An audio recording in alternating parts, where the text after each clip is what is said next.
90 రోజుల కోర్సు పూర్తి చేస్తే చాలు 100% ప్లేస్మెంట్ సపోర్ట్ తో సాఫ్ట్వేర్ జాబ్ మీ సొంతం. వెంటనే కోడ్ జ్ఞాన్ డెస్టినేషన్ ని సంప్రదించండి.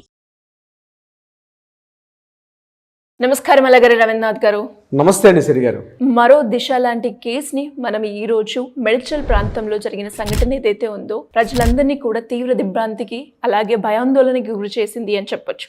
దానికి సంబంధించిన పూర్తి వివరాలు ఏంటి సార్?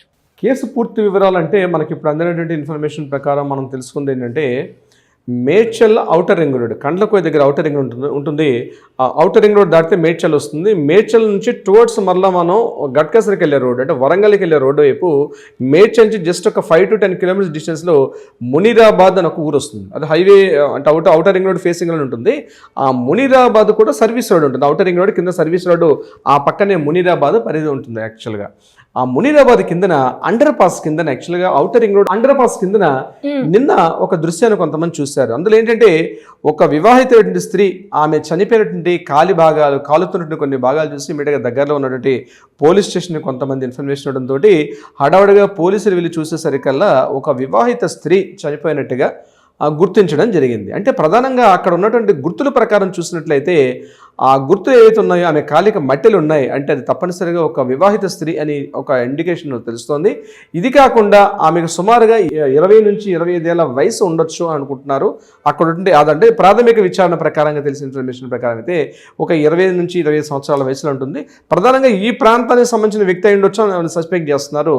ప్రధానంగా ఆ మిగిలినటువంటి కొన్ని భాగాలు మిగిలిపోతే ముఖ్యంగా ఆమె చేతి మీద శ్రీకాంత్ అని అదేవిధంగా నరేంద్రని 2 పేర్లు ఉన్నాయి. అంటే ఈ పేర్లు బట్టి చూసినట్లయితే ముందుగా ఏమనుకున్నారంటే బహుశా బయట వ్యక్తులు ఎవరైనా బీహారీస్ అట్లా అనుకున్నప్పుడు కూడా అవకాశం తావలేకుండా ఈ ప్రాంతానికి చెందినటువంటి వ్యక్తులుగా మనం గుర్తుపెట్టుకోవచ్చు. ఈ 2 పేర్లు ఉన్నాయంటే దట్ నరేంద్ర అనే పేరు కూడా ఈ ప్రాంతం వరకు అంటే తెలంగాణ ప్రాంతం వాళ్ళ వరకు అని కన్ఫర్మేషన్ కూడా చేసుకోవచ్చు. శ్రీకాంత్ నరేంద్ర 2 పేర్లు ఉన్నాయి. మరి 2 పేర్లు తన యొక్క ఏదైనా లవరా లేకపోతే హస్బెండా లేకపోతే బ్రదర్సా చాలా మంది పేర్లు రాసుకుంటారు అనే కోణంలో కూడా పోలీసులు ఇంటరాగేట్ చేస్తున్నారు.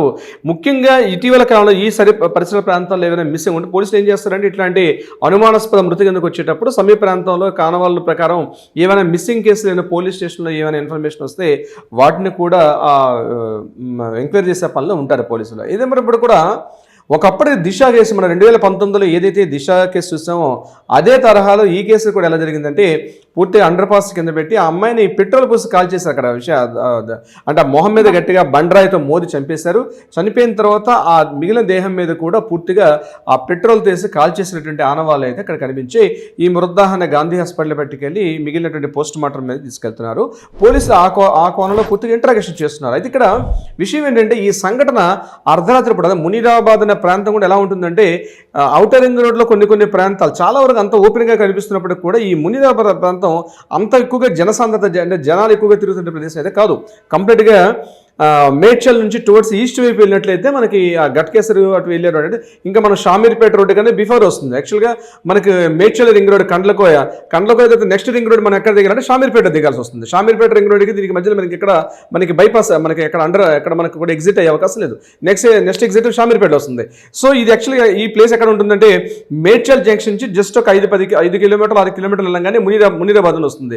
ఈ మునీరాబాద్ కిందనే ఉంటుంది. యాక్చువల్గా సర్వీస్ రోడ్డుకి కిందనే ఉంటుంది. కాబట్టి అంటే సంచారం పెద్దగా లేనటువంటి ప్రదేశాన్ని ముందుగా గుర్తుపెట్టి ఇక్కడికి తీసుకొచ్చి ఏమైనా జరిగిందా లేకపోతే బయట ఎక్కడైనా చంపేసి ఇక్కడ తీసుకొచ్చి ఆ దేహాన్ని ఆ యొక్క డెడ్ బాడీని ఇక్కడ పడేసి ఇక్కడ కాల్చివేశారా? ఈ విషయం మీద పోలీసులు పూర్తిగా ఎంక్వైరీ చేస్తారు. ఏదేమైనప్పుడు కూడా ఇంత మనం పూర్తిగా డెవలప్ అవుతున్నటువంటి ఇటువంటి సమయంలో ఇటువంటి సంఘటనలు అంటే ఆమె రేప్ చేయబడి చంపేశారా లేకపోతే ఆమె కావాలని తీసుకొచ్చి ఇక్కడ డెడ్ బాడీని అక్కడ వేరే చోట చంపేసి ఇక్కడ తీసుకొచ్చి పెట్టారా? ఈ చనిపోవడానికి ముందు ఆవిడ రేప్ కావించబడిందా లేకపోతే మామూలుగా జరిగిందా అన్న సంఘటన కూడా పోలీసులు ఆ యాంగిల్లో కూడా పూర్తిగా investigations interrogations post mortem report వస్తే తెలుస్తుంది. ఏదేమైనప్పుడు కూడా ఇదే రోడ్లో మనకు అప్పుడు సౌత్లో మనకు రెండు శంషాబాద్ ఆ ప్రాంతం అంటే మనకు ఇటువైపు టువర్డ్స్ మనం షాదానికి వెళ్ళే రోడ్లో అప్పుడు అదే సంఘటన జరిగింది. అప్పుడు లారీ డ్రైవర్లు తీసుకెళ్లి 2019లో దిశ అమ్మాయిని కూడా ఈ రకంగా ఆమె అక్కడ పార్క్ చేసుకున్నాక టోల్గేట్ దగ్గర ఇమీడియట్గా తీసుకెళ్లి ఆమెను కూడా ఇదే తరహాలు అంటే తీసుకెళ్ళడం అక్కడ ఆమె చంపినటువంటి సంఘటన కనిపిస్తుంది. కాబట్టి బహుశా ఇప్పుడు కూడా ఏమనుకుంటారంటే పోలీసులు ఇంచుమించుగా దిశ సంఘటనలాగా ఉంది అనే ఒక అనుమానం ఎక్స్పెక్ట్ చేస్తాను. దగ్గరలోని సీసీటీవీ ఫుటేజ్ అన్ని కూడా పోలీసులు కంప్లీట్గా కూడా జల్లెడ పెట్టే పనిలో ఉన్నారు. దీని మీద ఖచ్చితంగా నేను అనుకుంటాను ఈరోజు సాయంత్రం రేపు మార్నింగ్ వరకల్లా పోలీసులు దీని మీద ఒక రిలీజ్ అయ్యే అవకాశం కూడా ఉంటుంది. ఏదేమైనప్పటికీ కూడా పోలీసులు డే నైట్ పెట్రోలింగ్ చేస్తున్న సందర్భంలో కూడా ఇట్లాంటి సంఘటనలు జరుగుతున్నాయి. ఇంత పెట్రోలింగ్ వ్యవస్థ, ఇన్ని సీసీ కెమెరాలు, ఇన్ని ఫుటేజ్ ఇటువంటి జరుగుతున్న సమయంలో కూడా ఇంకా ఇటువంటి సంఘటన జరుగుతుందంటే నిజంగా కొంత దురదృష్టకరం. ఎందుకంటే ఇట్లాంటి సంఘటన జరిగేటప్పుడు ప్రజల్లో భయాందోళనకు గురవుతారు. ప్రజలు పబ్లిక్ ప్రధానంగా ఏంటంటే ఒక రకమైన ప్యానిక్ సిచ్యువేషన్కి వస్తుంది ఇటువంటి సంఘటనలు జరుగుతున్నాయంటే. అంటే రొటీన్ లైఫ్లో జరుగుతుంటే రొటీన్గా మన పనులు మనం చేసుకుంటూ వెళ్ళిపోతే మనకు అనిపించదు. కానీ ఇట్లాంటి సంఘటనలు జరిగేటప్పుడు మాత్రం సమీప ప్రాంతాలంతా కూడా భయాందోళనకు గురవుతారు. అంటే పోలీసులు పూర్తిగా ఎంక్వైరీ చేసి దాని మీద విచారం చేసి ఎవరైనా మిస్సింగ్ కేసు నమోదయ్యిందా లేదా ఇది అంటే ఖచ్చితంగా ఒక విషయం చెప్పొచ్చు.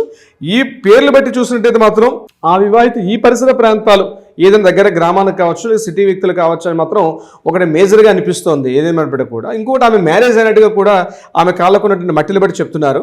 ఇక ఆమె ఏజ్ కూడా 20 నుంచి 25 ఏళ్ల వయసు మధ్య విషయం కూడా కన్ఫర్మేషన్ వచ్చింది. కాబట్టి ఇక నాకు తెలిసి ఇది సాయంత్రం వరకల్లా ఖచ్చితంగా ఒక సరైనటువంటి ఇన్ఫర్మేషన్తో పోలీసులు కూడా ముందుకు వచ్చే అవకాశం కూడా ఉంటుంది. ఇటువంటి జరగకూడదని కోరుకుందాం. ఎందుకంటే కంప్లీట్గా డే అండ్ నైట్ సిటీలో ఎట్లా అయిపోతుందంటే డే అండ్ నైట్ యాక్టివిటీస్ కూడా పెరిగిపోతున్నాయి. అంటే రకరకాల ఉద్యోగాలు వ్యాపారాల పని మీద కూడా వెళ్ళేవాళ్ళు వచ్చేవాళ్ళు పరిస్థితుల్లో ఇటువంటి సంఘటన, అది కూడా అవుటర్ రింగ్ రోడ్ లాంటి కీ లాంటి ఒక ప్రదేశం. ఒక అవుటర్ రింగ్ రోడ్ అంది నంబర్ ఆఫ్ వెహికల్స్ వెళ్తుంటారు, కొన్ని వేల మంది వెళ్తూ వస్తున్నటువంటి అటువంటి ప్రదేశంలో అవుటర్ రోడ్ కిందన ఇటువంటి జరిగిందంటేనే డైజెస్ట్ చేసుకోలేకపోతున్నారు. ప్రజలందరూ కూడా భయాందోళనకు గురి ఉన్నారు. సో దీనికి ఇమీడియట్గా పోలీసులు పులి స్టాప్ పెట్టి దీని మీద సరైన ఎంక్వైరీ చేసి ఇన్ఫర్మేషన్ వస్తుంది. ఆ ఇన్ఫర్మేషన్ కానీ నెక్స్ట్ వీడియోలో మనందరం కూడా కలిసి దీని గురించి పూర్తిగా మాట్లాడదాం. సిరి గారు, thank you sir. Thank you so much. Thank you so much అండి సిరి గారు. Thank you so much.